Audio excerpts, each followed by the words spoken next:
Hello నేస్తాలు, మళ్ళీ కలిసాం కదా మన మహాభారత కథలో. మరి లాస్ట్ పార్ట్లో ఏం జరిగిందో గుర్తుందా? అవును, భీష్ముడు గొప్ప త్యాగం గురించి చెప్పుకున్నాం. తర్వాత కురువంశానికి వారసులు వచ్చారు. మరి ఇప్పుడు ఏం జరగబోతుందో చూద్దామా? ఇవాళ మనం హస్తినాపురానికి రాజు ఎవరవుతారు, పంచపాండవులు ఎలా పుడతారో తెలుసుకుందామా?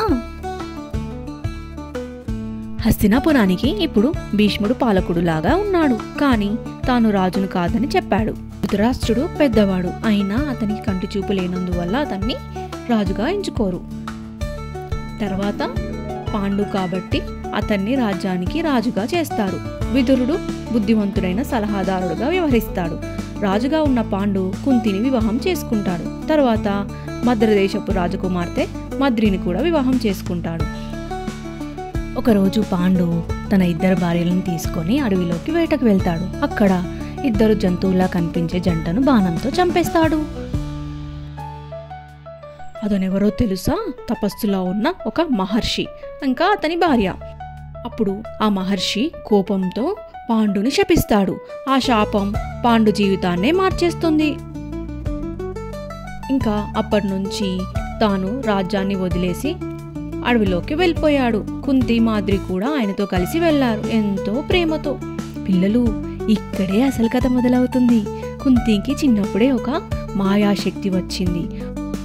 ఒక ప్రత్యేకమైన మంత్రం వల్ల ఏదైనా దేవతను పిలవచ్చు. ఆ దేవత ఆమెకు ఒక బిడ్డని ఆశీర్వదిస్తాడు. పాండు పిల్లలు కావాలని కోరుకుంటారు. అప్పుడు కుంతి తనకి ఒక ప్రత్యేకమైన మంత్రం తెలుసు అని చెప్తుంది. కుంతి మొదట పిలిచింది యమధర్మరాజును. అప్పుడు పుట్టాడు యుధిష్ఠిరుడు. తర్వాత వాయుదేవుని పిలుస్తుంది. అప్పుడే పుట్టాడు మన భీముడు, చాలా బలవంతుడు. తర్వాత ఇంద్రుణ్ణి పిలిచింది. అప్పుడు పుట్టాడు అర్జునుడు. మాద్రికి కూడా కుంతి ఆ మంత్రాన్ని నేర్పింది. మాద్రి పిలిచింది అశ్విని దేవతలను. అప్పుడు పుట్టారు జంటలుగా నకుల సహదేవులు. అలా 5 మహానుభావులు పంచభూతాల్లా పాండవులు పుట్టారు.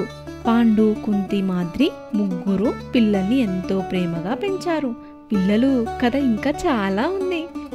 తర్వాతి భాగంలో ఈ పాండవులు కౌరవులు చిన్నపిల్లలుగా ఎలా ఉండేవారో, మొదటి గొడవలు ఎలా జరిగాయో చూద్దాం. అప్పటి వరకు మన ఛానల్ని సబ్స్క్రైబ్ చేసుకోండి. బాయ్ బాయ్, మళ్ళీ కలుద్దాం.